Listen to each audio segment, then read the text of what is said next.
주 안에서 형제 자매된 여러분 평안하셨습니까?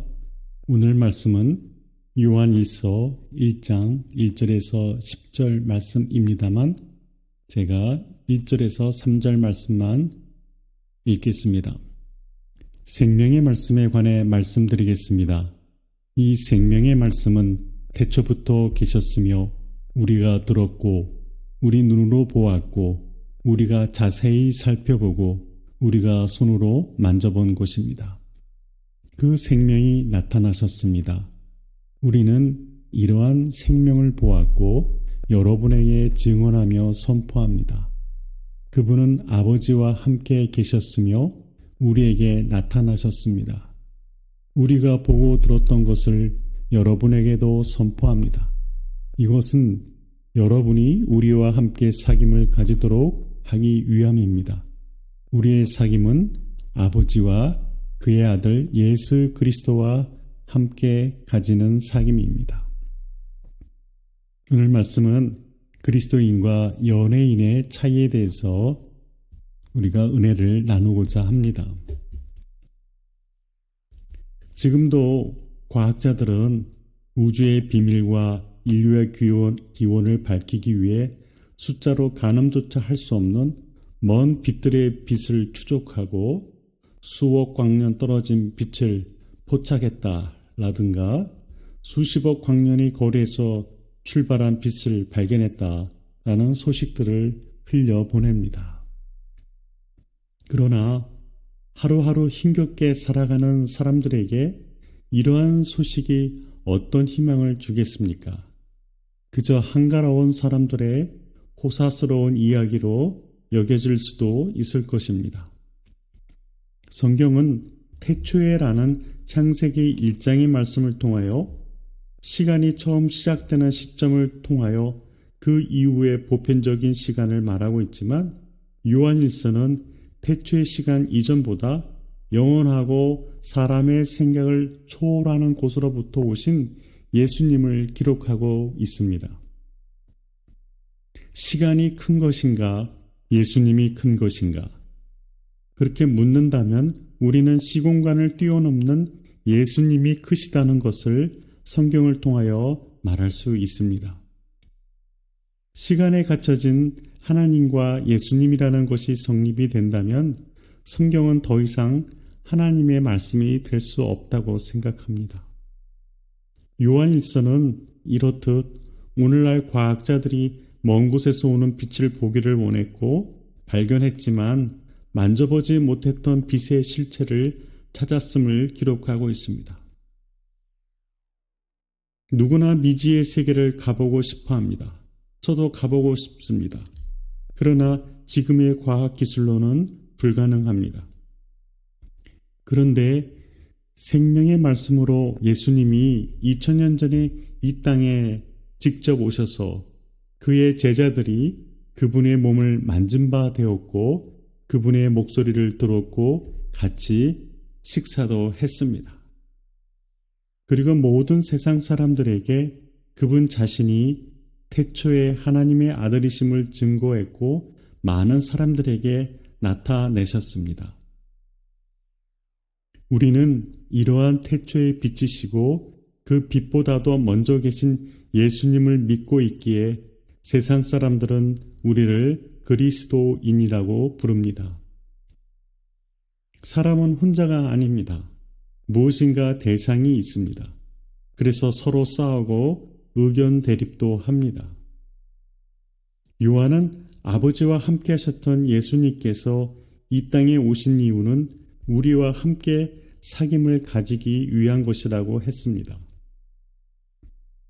사실 우리가 빛의 세계 너머에 계신 아버지와 그의 아들 예수님과 함께하는 사귐의 목적은 우리를 모든 죄에서 깨끗하게 해 주시기 위한 것입니다. 행여나 우주로부터 날아오는 광석을 찾으면 그 값이 대단히 비쌉니다. 지구에서는 찾아볼 수 없는 미지의 세계에서 온 운석이기 때문입니다. 하지만 사람들은 하나님과 예수님을 만나기를 싫어하고 주저하고 등을 돌렸습니다. 운석을 줍는 것은 좋아해도 우리와 사귐을 위해서 오신 예수님을 기뻐하지 않습니다. 우리는 그리스도인이라고 했습니다. 이 말이 성립이 되기 위해서는 우리가 만나고 사귀는 대상이 꼭 예수님이셔야 합니다. 왜 예수님을 사귀어야 합니까? 그 안에 생명의 빛이 있기 때문입니다. 다른 이유가 없습니다. 예수님을 통하여 돈을 벌기 위해서 만나는 것이 아니라 태초의 빛보다 먼저 계신 예수님을 영광스럽게 만나는 것입니다. 그리스도인은 대상이 분명히 있습니다. 예수님을 바라본다는 것입니다. 이와는 다르게 세상에는 사람들의 길을 즐겁게 해주고 마음을 동화시키는 연예인들이 있습니다. 그들의 몸짓 하나에 울고 웃고 그들에게 온통 관심을 쏟고 살아갑니다. 연예인들의 대상은 대중입니다. 대중을 바라봅니다. 그들을 대상으로 그들은 유익을 얻습니다. 그렇다면 이 연예인들은 세상 사람들을 통하여 무엇을 얻을까요? 그들의 시간과 노력을 통해서 얻어진 음악과 춤과 연기를 그냥 보여주기만 하나요? 이들은 사람들을 통하여 인기를 얻고 많은 돈을 벌어갑니다. 우리가 상상하지 못하는 수익을 창출하기도 합니다. 그것이 연예인이라는 직업입니다. 사람들에게 사랑을 받고 팬이 생기고 팔로워가 생겨나고 연예인들을 사람들이 따르게 됩니다. 심지어 중학교 때 어느 소속의 학교 폭력 사건이 5호로 입증될 만큼 대단히 심각한 수준의 인성을 숨기고 뻔뻔스럽게 가수로 나오는 세상에서 피해자는 가해자인 그녀의 얼굴을 보는 것만으로도 자괴감을 느낍니다. 이것이 세상입니다. 라고 뉴스에 나온 글을 보았습니다. 얼굴이 반반하면 용서가 되고 멋있으면 용서가 되는 것이 아니라 죄는 끝까지 따라다니고 상대방을 괴롭힌 일들은 그 값을 받아야 합니다. 우리 그리스도인들도 이러한 것에서 자유롭지 않습니다. 비단 이것뿐만이 아니라 국회의원, 지방시의원 등에 출마하는 자들 중에는 전과범들이 수두룩합니다. 이런 분들이 대중의 우상이 되고 대접을 받는 세상이 되는 것은 분명히 이상한 일이고 잘못된 사회입니다. 요한복음 8장 7절에 그들이 묻기를 마지 아니하는지라 이에 일어나 이르시되 너희 중에 죄 없는 자가 먼저 돌로 치라 하시고 예수님께서 이렇게 말씀하셨습니다. 물론 말씀을 전하는 저도 온전치 못한 자임을 고백합니다. 그럼에도 불구하고 그리스도인과 연예인의 차이는 구별됩니다. 예수님은 자신의 목숨을 기꺼이 벌레 같은 인생들에게 주셨습니다. 힘없고 연약한 인생들에게 무엇을 구하지 않으셨습니다. 그들을 치료하셨고 죽은 자를 살리셨고 영원히 죽을 인생들에게 빛과 같은 생명을 주셨습니다. 병든 자가 어떻게 병든 자를 치료하겠습니까? 여러분은 연예인들과 구별이 되십니까? 그래도 젊은이들은 예수님보다 연예인들이 좋다고 환호성을 지르고 열광합니다. 물론 일부의 일일 수도 있습니다. 그들의 주머니를 털어가도 기뻐하며 아깝지 않다고 합니다. 물론 나쁜 것만 있는 것은 아닙니다.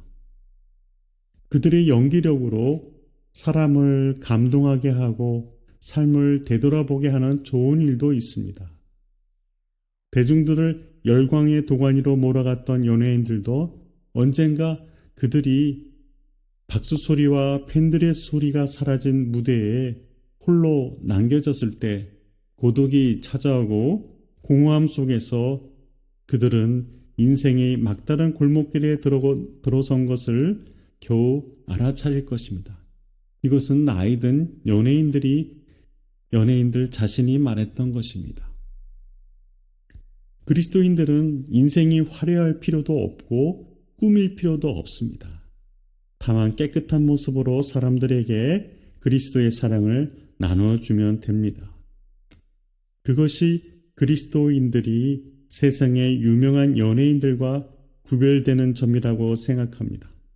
우리는 세상으로부터 무엇을 요구하지도 않고 돈을 벌어들이는 대상으로 여기지 않습니다. 다만 세상은 그 입으로 예수님을 시인하고 받아들이고 사귐이 있으면 됩니다. 그러나 연예인들은 여러분을 만나줍니까? 방탄소년들이 여러분 개개인들을 만나주지 않습니다. 그들은 어떻게 보면 철저히 상업적입니다. 물질을 추구합니다. 그들은 세상의 성공을 위하여 전 세계를 대상으로 얻어냅니다. 대중들의 마음을 파고들고 사로잡습니다. 아직도 모르겠습니까? 누구와의 사귐이 더 가치가 있습니까? 저는 강요하고 싶지는 않습니다. 여러분들도 눈과 귀가 있으니 스스로 판단할 수 있으리라고 생각합니다. 생명은 내 것이 아니라 여러분 자신들의 것이며 궁극적으로 하나님의 손에 달려있기 때문입니다. 연예인들은 썩어질 세상에서 태어났고 예수님은 하늘로부터 오셨습니다. 단순히 하늘이 땅이라는 출신 차이의 입장에서 난 예수가 좋다오라는 것을 설득하고 싶지 않습니다. 우리들의 마음은 보이는 것들에 매우 약하기 때문에 세상에 자연스럽게 빠져들게 되어 있습니다. 그래서 많은 사람들이 세상이 생긴 이후로 끊임없이 하나님을 마음에 두지 않는 세상 문화의 마음을 빼앗겨서 생명을 잃었습니다. 5월은 가정의 달이라고 하지만 궁극적 가정의 주인이신 예수님과 전혀 상관없는 인생들의 휴일이 되어버렸습니다. 예수님은 창세전에 그냥 침묵하는 존재가 아니셨고 하나님과의 동적인 교제 속에서 우리들에게 나타나셨고 그 영원한 생명을 사람들이 갖고 있는 시각, 청각, 촉각에 의하여 제자들은 자세히 그분을 살펴보았고 교제했습니다. 오늘날 과학자들이 있었다면 영원한 빛에 대해서도 깊은 질문을 던졌을 수도 있을 것입니다. 너희들이 보는 먼 우주로부터 오는 빛도 내가 만들었다라고 한다면 사람들은 어떤 대답을 했을까요? 이분이 모든 인류의 창조주이시구나라고 사람들의 마음이 변하여 그 자리에서 메시아로 받아들였을까요? 받아들이지 않았을 것입니다. 구약에서도 수많은 이적과 기사 속에서도 세상의 왕들은 자기들의 길을 걸어갔고 하나님을 외면했으며 이스라엘 백성들조차도 늘 딴 길로 걸어갔던 모습을 발견하기 때문에 그렇습니다. 요한은 태초에 빛이신 예수님을 보고 만지고 기쁨에 찼습니다.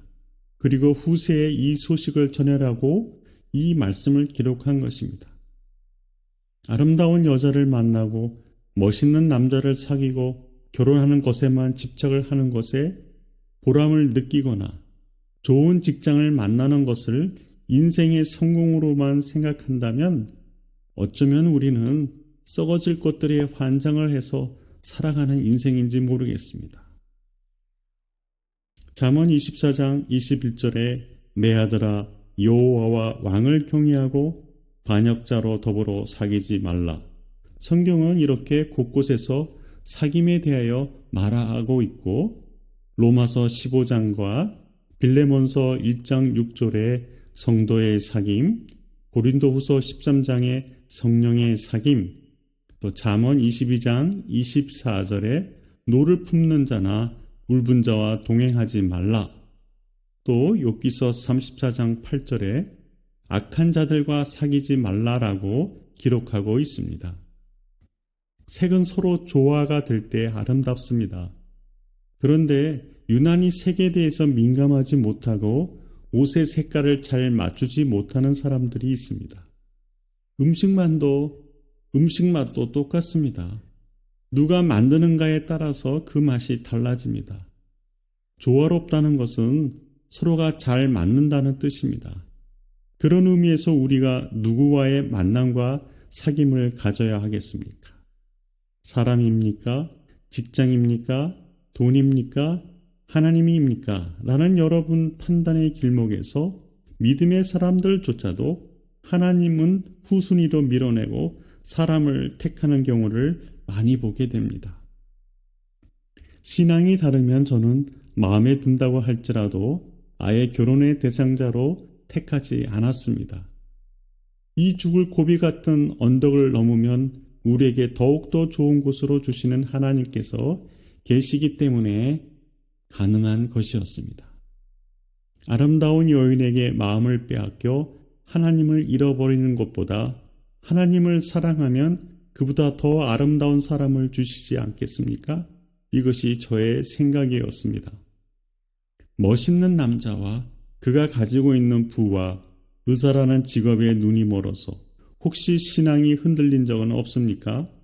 아름다운 여성과의 만남에서 신앙을 던져버린 적은 없습니까? 그것이 훗날 얼마나 아프고 힘든 상처로 다가올지 모르는 자들입니다. 왜 에스라는 이방 여인들과 결혼한 가정들을 골라내서 그 아내들과 소생들을 자신들의 나라로 돌려보내야 했을까요? 이 이방 여인들은 하나님을 섬기지 않기 때문에 이스라엘의 죄가 심해졌기 때문입니다. 에스라 9장 2절에 그들의 딸을 맞아여 아내와 며느리로 삼아 거룩한 자손이 그 지방 사람들과 서로 섞이게 되는데 방백들과 고관들이 더욱 으뜸이 되었더라. 이렇게 기록이 되어 있는데 이것이 죄의 원인이었던 것입니다. 또 느헤미야는 13장 26절에서 27절에 또 이르기를 옛적에 이스라엘 왕 솔로몬이 이 일로 범죄하지 아니하였느냐? 그는 많은 나라 중에 비길 왕이 없이 하나님의 사랑을 입은 자라. 하나님이 그를 왕으로 삼아 온 이스라엘을 다스리게 하셨으나 이방 여인이 그를 범죄하게 하였나니 너희가 이방 여인을 아내로 맞아 이 모든 큰 죄악을 행하여 우리 하나님께 범죄하는 것을 우리가 어찌 용납하겠느냐 라고 기록하고 있습니다. 하나님과의 사귐을 멀리하도록 만드는 것들을 멀리하고 그곳에서 떠나버릴 것을 성경은 우리에게 가르쳐주고 있습니다. 세상과 열심히 사귐을 가지면서 하나님과 사귐을 함께 할 수 없습니다. 여러분들도 양다리 걸치면 상대방이 좋아합니까? 절대로 좋아하지 않습니다. 우리가 선한 일을 하지 않고 어두운 일을 하면 진리에 서지 않고 거짓말하는 것이며 하나님과의 사귐이 거짓이라는 것을 뜻하는 것임을 요한일서는 기록하고 있습니다. 우리 곁에 계시고 생명을 내어주신 예수님을 알지 못하고 여전히 머리가 뛰어나다고 생각하는 과학자들은 만원경을 통해서 우주에서 날아오는 빛을 연구하고 있습니다. 그러나 그들이 우주로부터 찾는 빛이 성경에 있습니다. 왜냐하면 하나님께서 빛 가운데 계신 것 같이 우리가 그 빛 가운데 행하면 서로 사귐이 있다고 7절에서 말씀하고 있기 때문에 그렇습니다. 사귐이 있다는 것은 그분을 안다는 뜻입니다. 우리는 빛에 거하시는 하나님의 아들이신 예수님을 믿는 믿음으로 그분과의 사귐이 가능해졌습니다. 등잔빛이 어둡다는 말은 유용합니다. 멀리서 진리를 찾지 말고 우리의 손 닿는 곳에 있는 성경을 통하여 예수님을 만나고 사귀면 그 안에 영원한 빛이 있습니다. 우리는 그리스도를 연예인처럼 따라가지 않습니다.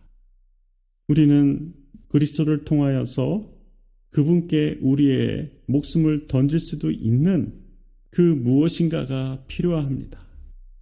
예수님은 우리에게 모든 것을 던져주셨습니다. 세상은 유익을 추구하지만 예수님께서는 그 반대로 우리에게 당신의 삶 모든 생명을 던지셔서 우리를 구원해 주셨습니다. 이것이 우리가 그리스도인과 연예인의 다른 차이점입니다. 우리가 담솜님이 아니라면 평생 호흡하는 동안 주님과의 사귐이 깊어지기를 소원합니다. 왜냐하면 그분과의 사귐으로 죄에서 벗어나는 유일한 길이기 때문에 그렇습니다.